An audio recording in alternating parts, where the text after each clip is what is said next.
see what I see?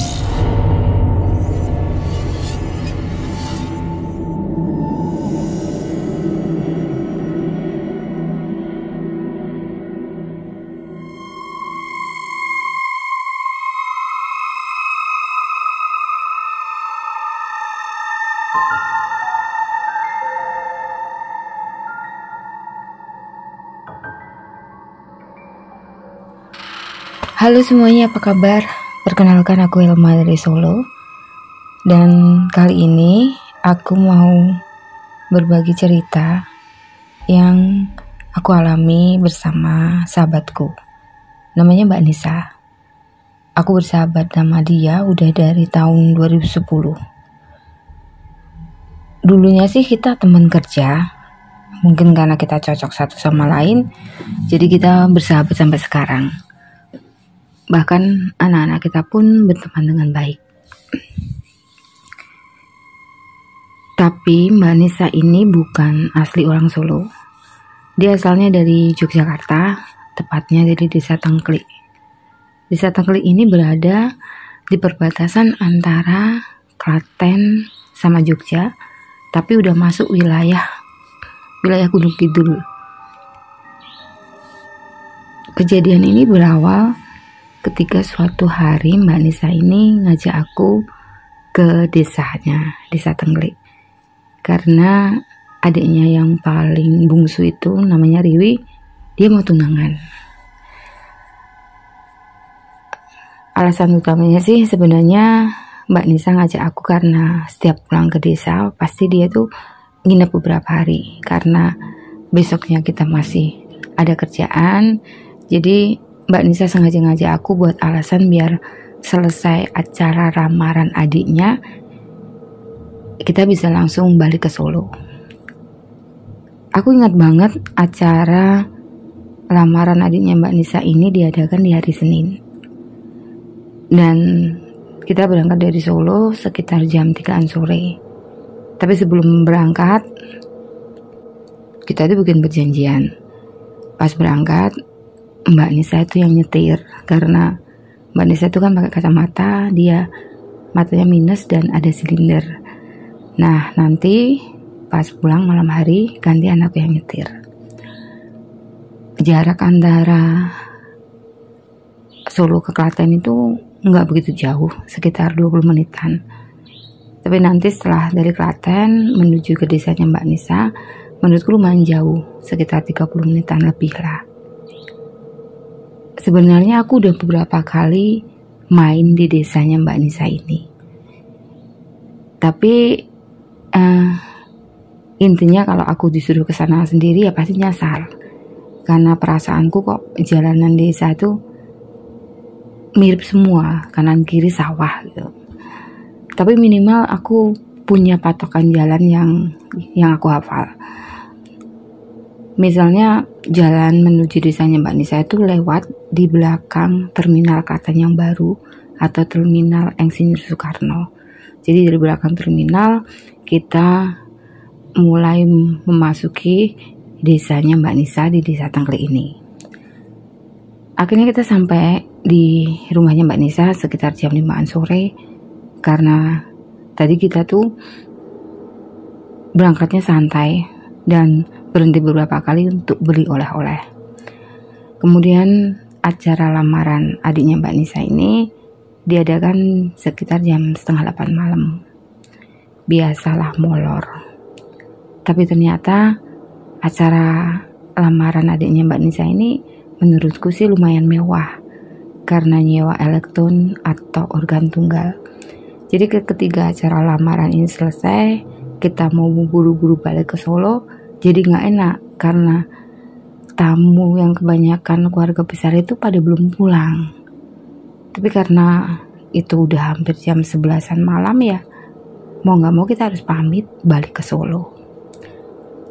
Dan seperti yang udah kita tebak, ibunya Mbak Nisa tuh kayak nahan kita untuk jangan pulang malam itu, minimal besok pagi lah gitu. Tapi karena kita takut besok kerjaan tuh nggak keburu, jadi ya tetap nekat pulang malam itu. Tapi sebelum pulang, ibunya Mbak Nisa tuh nganter kita sampai mau masuk ke mobil. Dan ibunya Mbak Nisa tuh berpesan sama kita supaya kita jangan lewat jalan yang tadi kita lewati pas berangkat, karena kalau lewat jalan itu lagi, jalanan itu lumayan gelap, jadi takutnya tuh tersesat. Jadi ibunya Mbak Nisa menyarankan lewat jalan yang agak memutar, biarpun jauh tapi jalanan itu lumayan terang. Dan kita mengiyakan pesan dari ibunya Mbak Nisa itu. Lalu sesuai perjanjian di awal tadi, malam itu aku yang nyetir. Mbak Nisa duduk di sampingku, dia sebagai navigasi yang nanti kasih apa-apa, belok ke kiri, belok ke kanan, dan lain sebagainya. Awal perjalanan gak ada masalah apa-apa, walaupun malam itu jalanan desa udah lumayan sepi banget. Bahkan aku ngerasa satu-satunya kendaraan yang lewat di jalan itu cuma aku. Lalu untuk memecah kesunyian di malam itu ya kita muterin lagu sambil nyanyi-nyanyi bareng. Biarpun aku gak inget banget jalanan di desanya Mbak Nisa, tapi aku tahu bahwa jalan di desa Mbak Nisa itu nanti akan melewati 2 jembatan dan 1 area pemakaman atau kuburan. Jadi nanti setelah melewati jembatan yang kedua, habis jembatan itu jalanan memang agak lumayan menurun, lumayan curam. Lalu kita maju sedikit di sebelah kanan, disitulah area pemakaman itu. Tapi menurutku area pemakaman itu gak begitu luas dan terlihat lumayan terawat. Bahkan di depan kuburan itu ada beberapa lampu merkuri. Jadi ya jalanan lumayan terang dan gak begitu menyeramkan. Cuman lagi-lagi lewat di depan kuburan di malam hari, sekalipun kita naik mobil dan aku berdua, ya tetap aja ada perasaan yang gimana. Tapi aku berusaha menembuskan rasa takutku karena setelah lewat kuburan itu bersebelahan ada sekolah dasar, di sebelahnya lagi ada beberapa ruko-ruko, kemudian maju lagi sekitar 300 meter itu ada belokan ke kiri, dan itu memang udah sampai di belakang terminal Klaten yang baru tadi. Jadi ya menurutku udah separuh jalan nih mau pulang ke Solo ini. Tapi setelah aku melewati kuburan itu, sekolah dasar, lalu ruko-ruko, aku merasa kok jalanan itu semakin lurus, bahkan lama-lama jadi gelap. Saking gelapnya tuh aku sampai menghidupkan lampu jarak jauh. Tapi aku masih menunggu karena aku berharap jalanan itu akan menuju belokan ke kiri. Tapi kok lama-lama semakin gelap dan gak tahu dari mana tiba-tiba kok aku tembus di jembatan sebelum kuburan itu. Di situ aku mulai merasa ada sesuatu yang gak beres. Karena malam itu aku yang nyetir. Jadi aku fokus ke jalanan dan aku yakin bahwa aku udah lewat jembatan ini tadi. Dan untuk memastikannya, aku langsung tanya sama Mbak Nisa, "Mbak, kamu ngerasa gak bahwa tadi kita udah lewat jembatan ini?" Mbak Nisa yang duduk di sampingku, dia langsung menoleh ke arahku sambil tersenyum. Gak tahu kenapa kok aku ngerasa senyuman Mbak Nisa malam itu tuh kayak gak enak banget gitu. Dia kayak menuduh aku takut gitu. Ya emang sih aku takut, tapi aku gak setakut itu karena aku lebih ke panik sama bingung. Aku sempat ngeyel sama Mbak Nisa, "Udah lewat, Mbak." Mbak Nisa jawab lagi, "Belum, Mbak," gitu. Tapi aku malas berdebat karena Mbak Nisa itu kan orangnya pendiam, jadi pembawaannya itu agak kalem. Jadi aku anggap percuma lah. Tapi aku minta ke Mbak Nisa, ya udah Mbak, bantuin aku fokus ke jalanan, kamu jangan mainan HP ya. Lalu Mbak Nisa masih dengan tersenyum, dia menjawab oke. Ya udah, akhirnya kita lewat jembatan itu lagi, jalanan menurun, kuburan, sekolah dasar, dan beberapa ruko. Saat kita lewat di depan ruko-ruko itu, Mbak Nisa sempat bilang ke aku, Mbak tenang, bentar lagi tuh di depan ada belokan ke kiri dan itu udah sampai terminal kok. Aku sengaja gak jawab apa-apa karena tadi pun aku sempat berpikir seperti itu. Dalam hati aku sempat berharap aku yang salah, Mbak Nisa yang benar. Tapi ternyata momen yang tadi terulang kembali. Setelah kita lewat di depan ruko-ruko itu, jalanan kembali jadi lurus, gak ada belokan sama sekali, dan semakin gelap. Dan lagi-lagi, entah dari mana, kita tembus di jembatan itu lagi. Di situ Mbak Nisa tuh mulai ngeh. Dia mulai sadar bahwa ada keanehan. Nah Mbak, betul kan aku bilang? Lalu Mbak Nisa menoleh ke arahku. Dan sekarang gantian Mbak Nisa yang panik banget. Kok bisa ya Mbak? Ya aku gak tahu, aku jawab gitu. Tapi ya mau gimana lagi, mau gak mau, kita harus melewati jembatan itu untuk ketiga kalinya. Karena gak mungkin kita berhenti di tengah jembatan. Dan ketika melewati jalanan yang menurun setelah jembatan tadi, saat mau melewati kuburan itu, dari jauh, aku sama Mbak Nisa lihat ada beberapa orang, atau tepatnya rombongan orang yang berjalan berduyun-duyun. Aku sempat kaget karena kok tiba-tiba ada rombongan orang yang berjalan lumayan banyak. Dan saking banyaknya, rombongan orang itu menutupi separuh bahu jalan, yang membuat aku untuk melambatkan laju mobilku. Bahkan ketika rombongan itu semakin mendekat, aku jadi menghentikan mobilku tepat di depan kuburan itu, di tengah jalan. Awalnya aku sempat berpikir bahwa rombongan orang yang berjalan berduyun-duyun itu adalah rombongan dari padepokan pencaksilat yang biasanya tuh latihan di malam hari untuk kenaikan tingkat atau apalah gitu. Jadi mobilku tuh berhenti di depan kuburan itu di tengah jalan. Dan ketika rombongan orang-orang itu semakin mendekat, di situ aku jadi kaget setengah mati.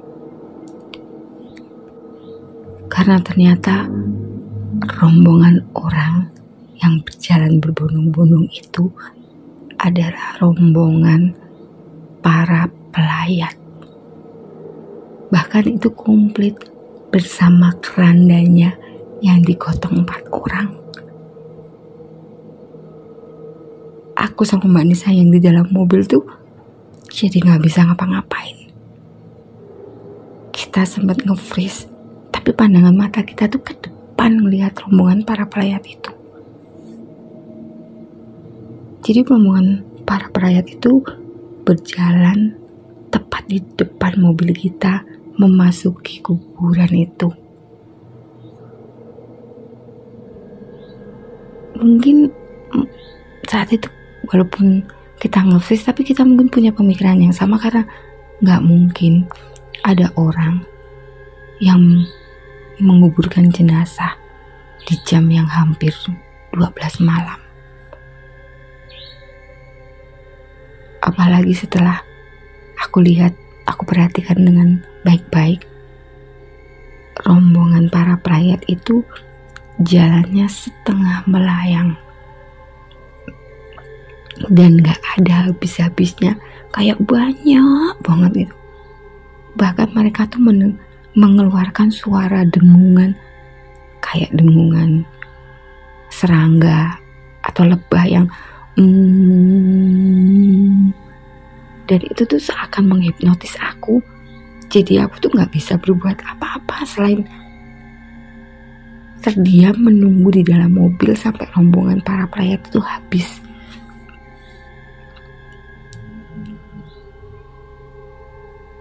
Tapi gak berapa lama, tiba-tiba kaca mobilku diketuk.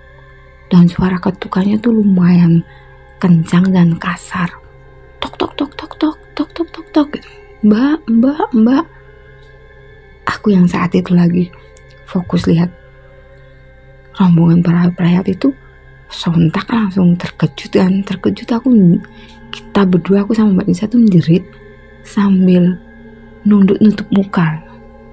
Tapi suara ketukan di kaca mobil tuh nggak berhenti. Sampai akhirnya aku memberanikan diri membuka kaca mobilku. Dan setelah aku buka, aku mendapati seorang bapak-bapak separuh baya lah. Tapi anehnya wajah bapak itu lebih panik dari wajah kita, dari wajahku sama Mbak Nisa. Dia langsung bertanya ke aku, Mbak, gak ada apa-apa kan? Gak ada apa-apa kan? Aku saat itu gak bisa jawab apa-apa selain menunjuk ke depan. Dan ketika aku lihat di depan, saat aku ngasih isyarat ke bapak bahwa aku tuh nunggu rombongan para pelayat itu. Tapi saat aku lihat ke depan, rombongan para pelayat itu kayak hilang begitu aja. Bahkan saat aku nengok ke arah kuburan, nggak ada apa-apa. Di situ gelap. Rombongan para pelayat yang aku lihat berduyun-duyun tadi kayak lenyap di telan bumi gitu aja. Dan bapak yang ketuk-ketuk pintu kaca mobil itu seakan tahu apa yang aku alami. Lalu dia tanya, Mbak dari luar kota ya? Karena emang saat itu mobilku itu platnya masih H. Jadi dia pikir aku dari Semarang. Lagi-lagi aku gak bisa jawab apa-apa karena masih speechless lah gitu. Ternyata memang ada beberapa kejadian kalau ada yang lewat di depan kuburan itu pasti diganggu gitu.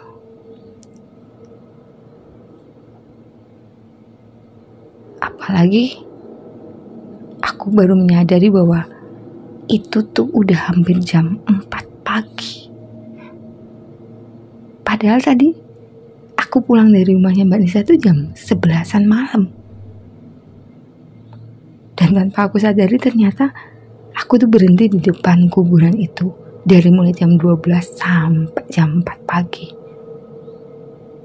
Karena ternyata bapak itu adalah sopir dari mobil box yang ngangkut sayur mayur buat dijual di pasar. Lalu bapak itu menambahi cerita lagi bahwa masih mending mbak itu di sini dari jam 12 malam sampai pagi. Katanya kemarin tuh ada orang yang sampai tersesat tuh seminggu baru nemuin jalan pulang. Begitu dengan cerita bapak itu, aku sama Mbak Lisa tuh kayak lemes banget kan. Tapi dalam hati yang bersyukur, untung cuma semalaman gitu. Jadi bapak itu tanpa aku sadari ternyata tuh dia tuh udah ngelaksonin aku dari tadi. Tapi gak tahu kenapa tuh aku gak denger apa-apa. Lalu bapak itu turun nyamperin mobilku karena bapak itu ngira mobilku mogok. Di antara semua rasa takutku, aku tuh bersyukur banget untung ketemu bapak yang begitu baik. Bahkan bapak ini menawarkan diri untuk ngawal aku sampai ke belakang terminal. Dan akhirnya saat aku sama Mbak Nisa sampai di belakang terminal, kita tuh mutusin untuk istirahat dulu, cari teh anget atau sarapan, nunggu sampai hari itu lumayan terang sekitar jam 7 atau jam 8, baru kita melanjutkan perjalanan pulang ke Solo. Dan sebenarnya tuh aku udah lupa sama cerita ini sama pengalaman ini. Karena kemarin tuh ceritaku yang sebelumnya kan ditayangin di UC What I See, lalu aku posting di IG story dan di komen Mbak Nisa. Lalu Mbak Nisa mengingatkan kisah ini. Jadi itu ceritaku yang aku alami bersama temanku. Sekali lagi terima kasih. Jangan lupa tetap jaga kesehatan. Assalamualaikum warahmatullahi wabarakatuh.